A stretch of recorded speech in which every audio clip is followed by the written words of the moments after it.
Ngoja. Anajua we kwamba kuna ndai, lakini kunachakiwa kuangalia na situation.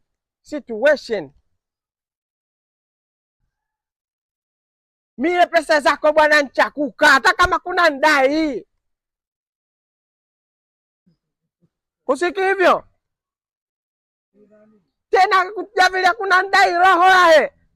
Nchakuka pesa zako, nchakuka. Mkwambi usa hivi ino Oktoba, ungoje ngalau imalize Disemba na Januari yake, miezi migumu ino usindai. Mesija kukapi siku za kukurejezea pesa. Mkwambi nkapata pesa zako, nchakurudishia pesa zako. Haya.